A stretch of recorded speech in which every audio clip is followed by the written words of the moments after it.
신명기 21장 범인을 알 수 없는 살인에 대한 속죄의식.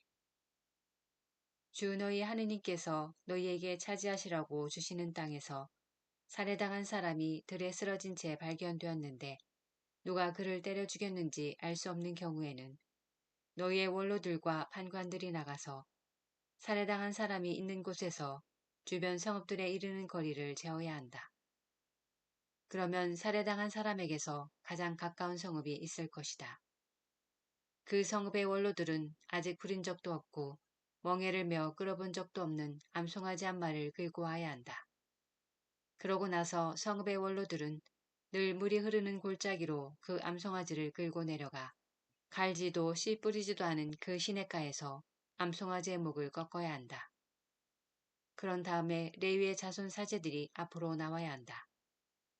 주 너희 하느님께서 그들을 선택하시어 당신을 섬기고 주님의 이름으로 축복하게 하셨으며 그들의 판결에 따라 모든 송사와 폭력 사건이 해결될 것이기 때문이다.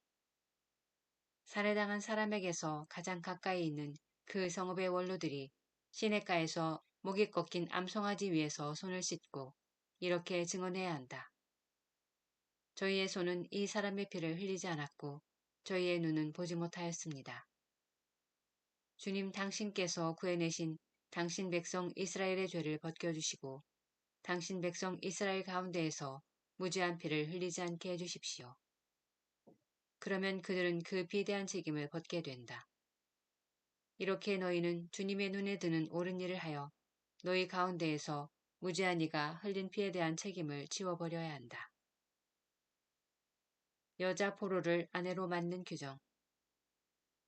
너희가 적과 싸우러 나갔을 때 주 너희 하느님께서 그들을 너희 손에 넘겨주시어 너희가 포로들을 사로잡았는데 그들 가운데에서 예쁘게 생긴 여자를 보고 마음에 들어 아내로 삼게 될 경우 너희는 그 여자를 집으로 데리고 들어가서 그 여자가 머리를 자르고 손톱 발톱을 손질한 다음 포로 때 입었던 옷을 벗게 해야 한다. 그 여자는 너희 집에 살면서 한 달 동안 자기 아버지와 어머니를 위하여 곡을 해야 한다. 그런 다음에 그 여자와 동침하여 남편이 되면 그 여자는 아내가 된다. 그러나 그 여자가 너희 마음에 들지 않으면 마음대로 가게 하되 돈을 받고 팔 수는 없다. 너희가 그 여자를 욕되게 하였으므로 함부로 다루어서는 안 된다.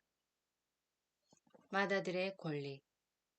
어떤 사람에게 아내가 둘이 있는데 하나는 사랑을 받고 다른 하나는 미움을 받다가 사랑받는 여자와 미움받는 여자가 다 그 사람에게 아들을 낳아주었을 때 마다들이 미움받는 아내의 아들일 경우 그 사람이 아들들에게 재산을 물려주는 날 받아들인 미움받는 여자의 아들 대신에 사랑받는 여자의 아들에게 장자권을 줄 수 없다.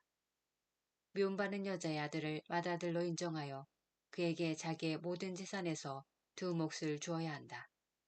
그 아들이 자기 정력의 만물이며 그에게 맏아들의 권리가 있기 때문이다.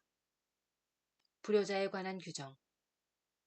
어떤 사람에게 고집이 셀 뿐더러 반항만 하여 아버지의 말이나 어머니의 말을 들으려 하지 않고 부모가 꾸짖어도 듣지 않는 아들이 있을 경우 그의 아버지와 어머니는 그를 붙잡고 그가 사는 성읍의 성문으로 원로들에게 데리고 가서 그들에게 이 우리 아들은 고집이 셀 뿐더러 반항만 하며 우리 말을 듣지 않는 데다가 방탕아이고 술꾼입니다 하고 말해야 한다. 그러면 그 성읍의 남자들이 모두 그에게 돌을 던져 죽여야 한다. 그렇게 너희는 너희 가운데에서 악을 지워버려야 한다. 온 이스라엘은 그것을 듣고 두려워할 것이다. 사형수에 관한 규정. 죽을 죄를 지어서 처형된 사람을 나무에 매달 경우 그 주검을 밤새도록 나무에 매달아 두어서는 안 된다. 반드시 그날로 묻어야 한다. 나무에 매달린 사람은 하느님의 저주를 받는 자이기 때문이다.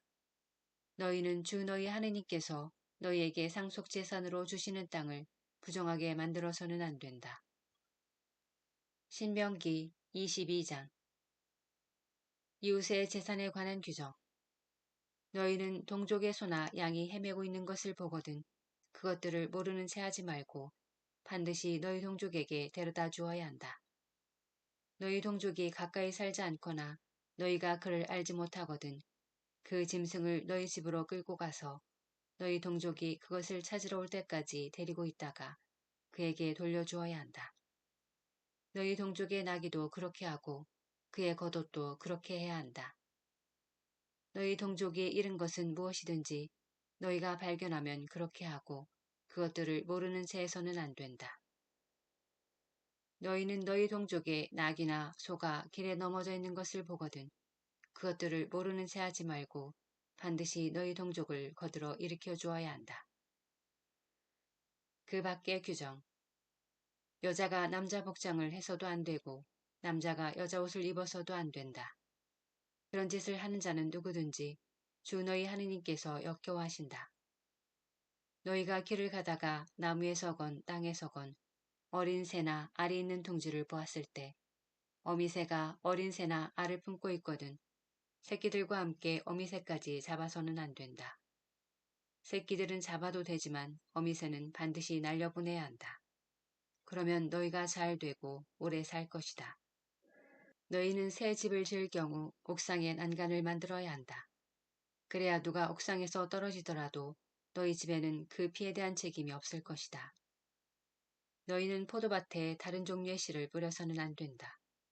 그렇게 하면 너희가 씨 뿌린 곡물과 포도밭의 소출이 모두 손댈 수 없는 것이 된다.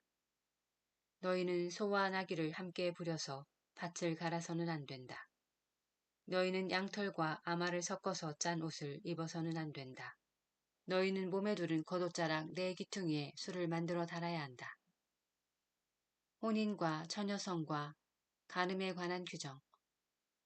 어떤 남자가 아내를 맞이하여 동침한 다음에 그 여자가 미워지자 그 여자에게 터무니없는 비방을 하며 내가 이 여자를 맞아 가까이하여 보았더니 처녀가 아니었다 하고 누명을 씌울 경우 그 젊은 여자의 아버지와 어머니는 젊은 여자의 처녀성을 증명하는 물증을 성문으로 그 성읍의 원로들에게 가지고 나간 다음 젊은 여자의 아버지가 원로들에게 이렇게 말해야 한다. 내가 나의 딸을 이 남자에게 아내로 주었는데 그가 내 딸을 미워하여 나무 잎에 오르내릴 일을 꾸며내어서 당신 딸이 처녀가 아닙니다 하면서 소문을 퍼뜨리고 있습니다. 그러나 이것이 내 딸의 처녀성을 증명하는 물증입니다. 그리고 그들은 성읍의 원로들 앞에 그 겉옷을 펴놓아야 한다. 그러면 그 성읍의 원로들은 그 남자를 붙잡아서 벌을 주어야 한다. 원로들은 그에게서 은 100세켈을 벌금으로 받아 그 젊은 여자의 아버지에게 주어야 한다. 그것은 그 남자가 이스라엘의 처녀에게 누명을 씌웠기 때문이다. 그런 다음에 그 여자는 계속 그의 아내로 남고 그는 평생 그 여자를 내보낼 수 없다.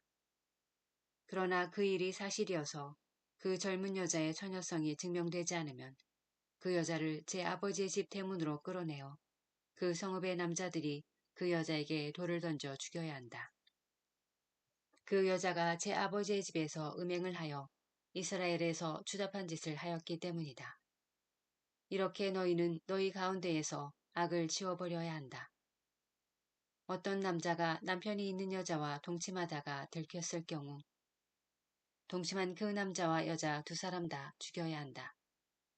이렇게 너희는 이스라엘에서 악을 지워버려야 한다.